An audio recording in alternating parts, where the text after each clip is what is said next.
సంవత్సరాల తరబడి government job కోసం వేచి చూస్తున్నారా? కేవలం 8 నెలల్లో మీ కల నెరవేర్చుకోండి. వెంటనే కింది నెంబర్స్‌కి కాల్ చేయండి. నమస్తే రమగారు. నమస్తే జయ. రమగారు, వివాహేతర సంబంధాలు, స్నేహాలు కాపురాల మీద ఎలాంటి ప్రభావాన్ని చూపిస్తున్నాయి? ఇప్పుడు ఎక్కువ కనపడుతున్నాయి కదా. అవును. ఇదివరకు కూడా ఉండేవి జయ. అవేమి ఇవాళ కొత్తగా వచ్చేసినవి కాదు, ఉన్నాయి ముందు నుంచి కూడా. అయితే అప్పటి కాలం, ముందు కాలం ఏంటంటే ఆడవాళ్ళకి ఇన్సెక్యూరిటీ, ఫ్యామిలీస్లో ఎవరు వాళ్ళని వెనక్కి తీసుకోకపోవటము, భర్తలకు ఏదైనా ఎక్స్ట్రా మ్యారిటల్ అఫైర్స్ ఉన్నాయనుకో అప్పుడు వీళ్ళు చాలా కష్టపడేవాళ్ళు. ఇందులో ఏంటంటే రకాలు ఉంటాయి. ఎక్స్ట్రా మ్యారిటల్ అఫైర్ ఉన్నా కూడా సంసారాన్ని ఏ రకంగానూ చెదరనివ్వకుండా, డిస్టర్బ్ చేయకుండా ఉంచుకునే జనం కొంతమంది. బాగా ఆస్తి స్వాస్తులు ఉంటే ఏదో కొంత ఆస్తి అటు పోనిచ్చినా మిగిలిందంతా జాగ్రత్త చేసి వీళ్ళని చూసుకుని, ఇందులో భార్యలు చాలా కష్టంగా ఉన్న మనసుకి పెద్ద ఇబ్బంది లేదు కాబట్టి ఏదో సర్దుకుని ఉండేవాళ్ళు. పైగా ఈ మగవాళ్ళ ఇలాంటి దౌష్ట్యాలకి సమాధానం చెప్పగలిగే స్థితి ఆనాడు ఉండేది కదా. మగాడు వాడికి ఏముంది అని తల్లిదండ్రులు కానీ, స్నేహితులు, పెద్దవాళ్ళంతా కూడా సపోర్ట్ చేసేసేవారు మగవాళ్ళని. మనకున్న ముందున్న చరిత్రలో కూడా రమ్మగారు, రాజులను తీసుకున్నా, పురాణ ఇతిహాసాలు తీసుకున్నా కూడా ఇద్దరిద్దరు ఉండటం అట్లా సహజం కదా. అది దాని ప్రభావం ఏమన్నా ఉంటుంది. అట్లా కూడా ఆడవాళ్ళు కొంచెం తొందరగా పెద్దవాళ్ళు అయిపోతారు, మగవాళ్ళకి ఇంకా యవ్వనం ఎక్కువ కాలం ఉంటుంది. ఏవో రకరకాల రాముల వారు వచ్చినాకే కదండి ఒకే భార్య అనే సిద్ధాంతం బాగా నాటుకుపోయింది.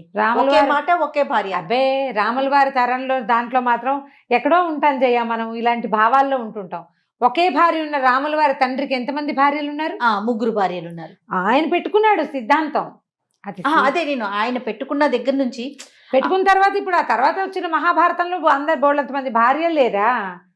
కృష్ణుడికి లేరా? ధర్మరాజుకి లేరా? భీముడికి లేరా భార్యలు? అంటే ఆయన వ్యక్తిగతంగా పెట్టుకున్న సిద్ధాంతమే అనుకోవాలి మనం. అది ఆయన తన సిద్ధాంతం ఏకపత్ని వ్రతుడుగా ఉంటానని పెట్టుకున్నాడు ఆయన. అయితే ఆయన్ని ఎవరైతే నమ్ముతారో వారు దాన్ని ఫాలో అయ్యేవారు.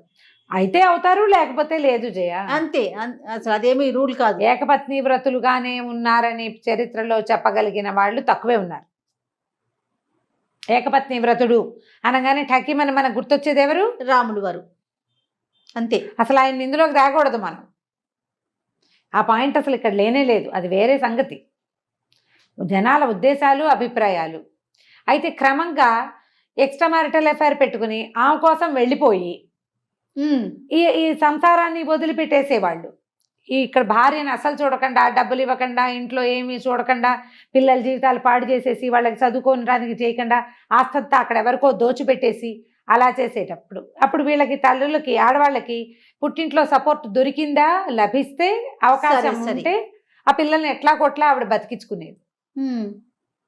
తర్వాత కాలంలో ఆడవాళ్ళకు కూడా ఉద్యోగాలు, చదువులు వచ్చాక కూడా మగవాళ్ళ ఇలాంటి దౌష్ట్యాలని సమాజం కోసం, ఒంటరిగా ఉంటే తనకి ఇలాంటివేవో దిక్కుమాలిన పరిస్థితులు వస్తాయన్న భయంతో, సెక్యూరిటీ కోసం తండ్రిని వదిలిపెట్టేసింది అంటే పిల్లలకి పెళ్ళిళ్ళు కావన్న భయాలతోటి సర్దు కూరుకునేవాళ్ళు.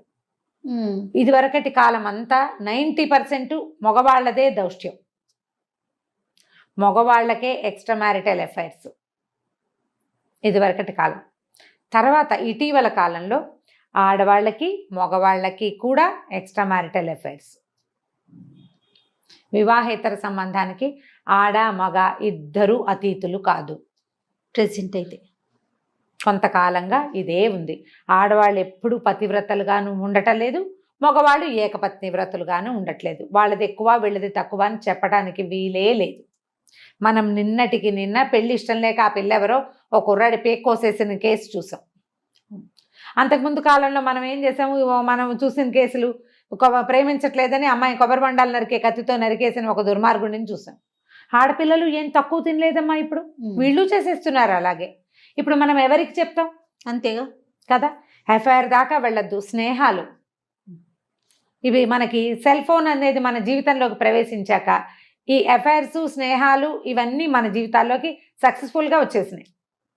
చాలా ఈజీగా, చాలా సింపుల్గా, ఎవరికీ తెలియదు, తెలియకుండా జరిగిపోతాయి. ఫోన్లలోనే కాపురం చేసేస్తారు. ఎంత బ్యాడ్ ప్రాక్టీసో. మనకి విలువలు లేవు, జీరో చేసేసుకున్నాం, అసలు ఏం లేవు మన దగ్గర. డొల్ల ఈ శరీరం, మనసు డొల్ల. మనం ఒకళ్ళతో కలిసి ఉంటాం, ఇంకోళ్ళతో ఏదో పిచ్చివాగుడు వాగేస్తాం. ఒకటి కాదు, 2, 3, 4, 5, 6 కూడా ఫ్లాటీగా మాట్లాడేస్తాం. ఒక మనిషితోటి కాదు, దాంట్లో కూడా ఏమి నియమాలు లేవు మనకి, వాటన్నిటినీ గాలికి వదిలేసాం. ఇందాక ఒక మంచి పదం చెప్పారు సురమ్మ గారు, ఫోనుల్లోనే కాపురాలు చేసేస్తున్నారు. ఇంకా ఆఫీస్ ఫ్రెండ్షిప్లు, ఆఫీసుల్లో ఫ్రెండ్షిప్లు, ఇంట్లో ఫ్యామిలీ ఉంటుంది, అతనికి అమ్మాయికి కూడా వీళ్ళిద్దరికి స్నేహాలు. ఇప్పుడు ఎక్స్ట్రా మ్యారిటల్ అఫైర్స్ మగవాడి దౌష్ట్యం దుర్మార్గం అని అంటానికి మనకేముంది? అవతలది ఆడదాంతోటే కదా సంబంధం. ఇప్పుడు ఆడవాళ్ళ వల్లే కదా మనకి సమస్య. అది మంజాతే కదా, మంజాతే ఖచ్చితంగా. ఇప్పుడు వాళ్ళకి ఏదో దుర్మార్గం చెడు అలవాట్లు ఉన్నాయి, ఇలాగ ఎక్స్ట్రా మ్యారిటల్ ఇవి ఉన్నాయని సెపరేట్ అయిపోతారు. వీళ్ళు ఒంటరిగా ఉన్నారని తెలిస్తే వీళ్ళకి ఇంకో 4, 5 ట్రై చేస్తారు. కొన్నాళ్ళు వీళ్ళు కూడా అదే దారి పడతారు. పట్టకుండా ఉండే పరిస్థితి లేదు. మనం సమాజంలోకి వెళ్తున్నాం కదా. విలువ, ఒక బంధానికి ఒక విలువ అనేది ఉంటే మనం ఇది చేయకూడదు. ఏం ఒట్టి మాటలేగా అంటారు కొంతమంది. ఒట్టి మాటలైతే ఎవరితోటైనా బూతులాడేస్తావా నువ్వు? ఒట్టి మాటలైతే చెప్పు. పైగా వీడేదో చేస్తాడు, నేను ఇలాగే చేస్తాను అంటాడు. భార్య చేస్తే ఒప్పుకోగలరా? మీ ఇద్దరు చెరొకళ్ళతోటి ఎవరో ఒకళ్ళతోటి ఏమిటేమిటో చేసేస్తుంటే మీ మధ్యలో ఉన్న మీ అమ్మా నాన్న, వాళ్ళమ్మా నాన్న, మీ ఇద్దరికి కలిపి పుట్టిన పిల్లలు, మీ సొంత సమాజం ఏమవ్వాలి? తిలోదకాలు ఇచ్చేసాం మనం విలువలకి, అంతే. మొన్న ఒక కథ చదివాను జయ, శివల పద్మ గారు. శివల పద్మ చిన్న చిన్న కథలు చాలా బాగుంటాయి, మంచి కథలు రాస్తారు, గుణపాఠం అని. ఒక భార్యాభర్త కథ రాస్తారు, బ్రీఫ్గా 2 వాక్యాలు. ఇప్పుడు ఆవిడ పేరు చెప్పడం ఈ కరెక్ట్గా దీనికి సిచ్యువేషన్కి యాప్ట్గా ఉన్న కథ అది, అందుకనే చెప్తున్నాను. ఓ అమ్మాయి, సుప్రీతి లాంటి పేరేదో, అమ్మాయి భర్త స్నేహం బాగానే ఉంటారు, మొదట పెళ్ళై 5-6 సంవత్సరాలు అయింది. ఆఫీస్లో ఇంకొక అమ్మాయితోటి ఫ్రెండ్షిప్, అతనికి ఫిజికల్ రిలేషనే. నేను మొదలుపెట్టను, ఏం చేసుకుంటావో చేసుకో, అందరూ ఉండట్లా, అందరు ఆడాళ్ళలాగా పడి ఉండమంటాడు అమ్మాయిని. అమ్మాయికి పడి ఉండటం ఇష్టం లేదు.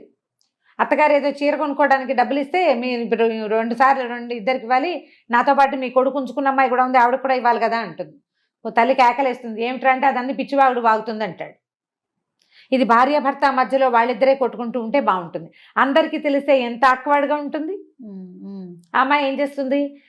పడుండమంటాడు మొగుడు, సత్యనారాయణ వ్రతం పెట్టుకున్నామని అందరినీ పిలుస్తుంది. పిన్నమావ గారు వాళ్ళు వీళ్ళు వచ్చినప్పుడు ఎందుకమ్మా మమ్మల్ని అందరినీ పిలిచి ఇప్పుడు ఏమిటి పెట్టుకున్నారంటే, మా ఆవిడ ఉంచుకున్న అమ్మాయి ఉంది, అమ్మాయికి చూపిద్దామని, మీకు పరిచయం చేయటానికి అని చెప్తుంది. ఈ ఉంచుకోవటం అనే పదం ఎంత అసహ్యంగా ఉంది జయ. ఈ మాట ఎవరికి వాళ్ళు ఇది నా మీదకి రావటం అనేది ఆలోచించుకుంటే కదా మనకి సిగ్గొచ్చేది. ఇప్పుడు ఆడవాళ్ళ ప్రమేయం లేకుండా ఈ ఎక్స్ట్రా మ్యారిటల్ అఫైర్ అనేది కుదరదు కదా. ఎట్లా కుదురుతుందండి? 2 చేతులు కలిస్తేనే కదా. అవతల మనిషి ఆడమనిషి అయితేనే కదా ఇది కుదిరేది. ఆ మనిషికి కూడా ఉండాలి కదా. ఇంతకీ అమ్మాయి కూడా వస్తుంది భర్తతో కలిసి. అతనికి ఆఫీస్ కొలీగు భర్తతో కలిసి సత్యనారాయణ వ్రతానికి వస్తుంది. ఏ వ్రతం అయిపోయిందా, ఇది అయిపోయింది అంటే అయిపోయింది, మా ఆయన నేను అందరికి పరిచయం చేయాలి కదా, నువ్వు నాలాగానే కదా, నేనెంతో నువ్వు కూడా అంతేట మా ఆయనకి అందరికీ పరిచయం చేద్దామని నిన్ను రమ్మన్నానంటూ. ఏం మాట్లాడుతాను? అవును మరి చెప్పాడు క్లియర్గా, ఆ మాట చెప్తున్నాడు కదా. మరి అదేమిటో మీ ఆయన కూడా అలాగే అంటే బాగుంటుంది కదా. నా అమ్మాయి భర్త ముందే చెప్తుంది. ఆఫీస్ ఫ్రెండ్స్ వాళ్ళిద్దరూ సంబంధం మెయింటైన్ చేస్తారు, ఇద్దరు కలిసి ఫోన్లలో మాట్లాడుకుంటారు, ఎక్కడికైనా వెళ్ళి స్పెండ్ చేస్తారు. ఆ అమ్మాయికి అమ్మాయి సంసారం ఉంది, ఇతని సంసారం ఉంది. ఆ అమ్మాయి భర్తకి ఏం తెలీదు, ఈ అమ్మాయి ఇతని భార్యకి మాత్రం తెలుసు. ఆ అమ్మాయి ఒప్పుకోదు. ఏమంటుంది? ఇప్పుడు నేను కూడా 6 ఏళ్ల నుంచి నేను నీతో కలిసి ఉంటే నేను నచ్చక నువ్వు నచ్చలేదు, నేను ఆ అమ్మాయిని చూస్ చేసుకున్నాను అంటాడు. అయితే వెళ్ళి దాంతోనే కాపురం చేయండి, అది కాపురం వదిలిపెట్టుకుని రాదు. ఇదే కదా ఎక్స్ట్రా మ్యారిటల్ అఫైర్ అంటే. ఈ అమ్మాయికి ఒక పిల్ల కూడా ఉంది, చంటి పిల్లాడు ఎవరో ఉన్నాడు, 2 ఏళ్ల పిల్లాడు 3 ఏళ్ల పిల్లాడు. తర్వాత ఏమవుతుందండి? ఇదే కథ ఎండ్ చేస్తారు. అతని భర్త ముందే మొత్తం అందరికీ ఓపెన్ చేసేస్తుంది. ఆ అమ్మాయి భర్తకి తెలిసిపోయింది. ఇప్పుడు అమ్మాయి పరిగెత్తుకుంటూ వెళ్ళిపోతుంది మొగుడు వెనకాల ఏడుస్తూ. మరి అమ్మాయికి సంసారం పాడు చేసుకోవడం ఇష్టం లేదు, జస్ట్ సరదా స్నేహం చేస్తుంది. నీ సరదా స్నేహం పాడవచ్చు, నీ సరదా స్నేహం ఇంకొక స్త్రీకి అపరిమితమైన కష్టాన్ని కలిగిస్తే ఎట్లా? అదే కష్టం నీకొస్తే నీ భర్త కూడా ఇలాంటివే చేస్తే అని వీళ్ళు ఆలోచించాలి. నా భార్య కూడా ఇలాంటిది చేస్తే నేను ఓర్చుకోగలని మగవాడు ఆలోచించాలి. సరదాగా మొదలు పెడతారు జయ, హాయ్ హలో గుడ్ మార్నింగ్లతో. నేను చూస్తాను కదా, నాకు వస్తాయి అలాంటి కేసులు జయ. కేసెస్ చూస్తా. పొట్టిగా గుడ్ మార్నింగ్, మొదటి రోజు గుడ్ మార్నింగ్, ఒక 5-6 రోజుల తర్వాత ఇంకో ఏదో 2 వాక్యాలు. వీళ్ళు ఏదో డెస్పరేట్ గా ఉంటారా, 2 వాక్యాలు, 2 కాస్త 4 అవుతాయి, 6 అవుతాయి, తర్వాత నీ ఫోటో పంపించు, నా ఫోటో పంపించు, నువ్వు నేను. ఈ నువ్వు నేనుగా మనతో పాటు తాళి కట్టి ఉంచుకున్న భార్య ఉంటుంది చూడు, అది నువ్వు నేనులో ఉండదు. దానికి ఏనాడు తెల్లారైతే శుభోదయాలు గుడ్ మార్నింగ్లు చెప్పరు, వాళ్ళు ఎవరికో చెప్తారు. ఇంట్లో ఉన్నది పనికిరాదు. అసలు నువ్వు గుడ్ మార్నింగ్ చెప్పక్కర్లేదు, శుభోదయం చెప్పక్కర్లేదు. పొద్దున్నే లేచిన భార్య మొహం బాగుందో లేదో అయినా అది కూడా చూడలేదు, ఆమె మూడ్ ఆఫ్ గా ఉందో లేదో కూడా పట్టించుకోరు, వీళ్ళు ఫోన్ నొక్కుంటూ ఉంటారు. అంతే, భార్యలు భార్యలు కూడా అంతేనమ్మా. లేవగానే భర్త కాఫీ ఇద్దాం, ఇల్లు వాకిలు చూసుకుందాం అనుకోవట్లా, వీళ్ళు తెల్లవారుజామున వాకింగ్కి లేచిన దగ్గర నుంచి మెసేజ్లు పెడతారు. నాకు వస్తాయి కేసులు, అందుకని ఇంత క్లియర్గా చెప్తున్నా నేను. తెల్లవారుజామున వాకింగ్కి నిద్ర లేచి కృష్ణారామ అనుకోవటం మానేసి ఎవరికో గుడ్ మార్నింగ్ పెడతారు. ఇప్పుడు ఫ్రెండ్స్ గ్రూప్ ఉన్నాం మనం, ఒకళ్ళు గుడ్ మార్నింగ్ పెడితే అందరికీ వస్తుంది, పోనీ బాగుంది. నువ్వు స్పెషల్గా ఒకళ్ళకి ఎందుకు పెట్టాలి? ఓ పర్సన్కి పెట్టామంటే వాళ్ళు ఏదో స్పెషల్ అనే కదా. క్రమంగా ఈ స్పెషాలిటీ ఎక్కడికి తీసుకెళ్తుంది, దాని ఖరీదు నీ జీవితం అని నీకు ఎప్పుడైనా అర్థమవుతుంది. ఒక టైము, ఒక పద్ధతి, ఒక విలువ ఏమి నాకు తోచింది నేను చేసేయటమే, అంతే. ఎవరికి తెలియదు అనేది ఒక కాన్సెప్ట్ అయితే, నా ఇష్టం అనే ఇంకొక ఆలోచన రమ్మగారు. అమ్మాయిల కలర్ ఏమిటి, అబ్బాయిల కలర్ నీ ఇష్టం బాగానే ఉంది, ఓకే, నేను అస్సలు కాదను, మనం కాదనం, ఎవ్వరు కాదనరు. కానీ నీ తాలూకు ఈ ధోరణి వల్ల దీని విలువ, నీ క్యారెక్టర్ అని నీకు అర్థమవుతుందా ఎప్పటికైనా? నీ వ్యక్తిత్వం అంత ఆలోచిస్తారంటారా? పెట్టుకునే వాళ్ళు అంత ఆలోచిస్తారు. నాకంటూ ఒక క్యారెక్టర్ ఉంది, నేను ఒక మనిషిని, అన్నం తింటున్నా, మర్యాద, నాకు ఒక మర్యాద, అది రోజు నేను అన్నం తింటాను. ఇప్పుడు ఇది ఓపెన్ గా ఒకళ్ళ ముందు ఇది ఓపెన్ అయిపోతే, వీళ్ళిద్దరికి సంబంధం ఉంది అని నలుగురిలో తెలిసిపోతే నీకు ఓకేనా? తెలియజేయటం ఇష్టం ఉండదు, అలా తెలియకూడదు. అట్లా తెలిస్తే బాగుండదు, మర్యాద కాదు. అవి తెలియచేస్తే పెళ్ళాలని తిడతారు, వాళ్ళు చేస్తారు, వీళ్ళు చెప్పకూడదు, నోరు విప్పకూడదు. అది చాలా తప్పుగా తోస్తుంది.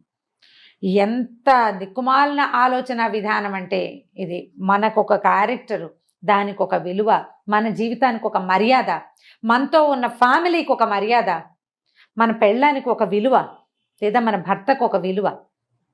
నీకు ఇష్టం లేదు పెళ్ళి, నువ్వు ముందే ఎందుకు చేయవు? పోనీ వీడిని నచ్చలేదు, ఏదో కుదరలేదు, ఎవరితోటో ఫ్రెండ్షిప్, వాడు నచ్చకపోతే ఇంకోటి, అది నచ్చకపోతే. జంతువులమా మనం? జంతువులం కాదుగా. ఎందుకు చక్కగా వేషభూషాలన్నీ మనకి జంతువుల్లాగా అడవిలోకి వెళ్ళిపోతే హాయిగా వస్త్రాలు ఉండవు, ఫ్యాషన్ ఉండదు, ఎలా పడితే అలా ఉండొచ్చు. నీకు అవి ఎలా విశృంఖలంగా చేస్తాయో ఆ విశృంఖలతని మన దైనందిన జీవితంలో విత్ సెల్ ఫోన్ చేసేస్తున్నాం మనం. ఆలోచించండి, ఎక్కడికి పరిగెడుతున్నాం.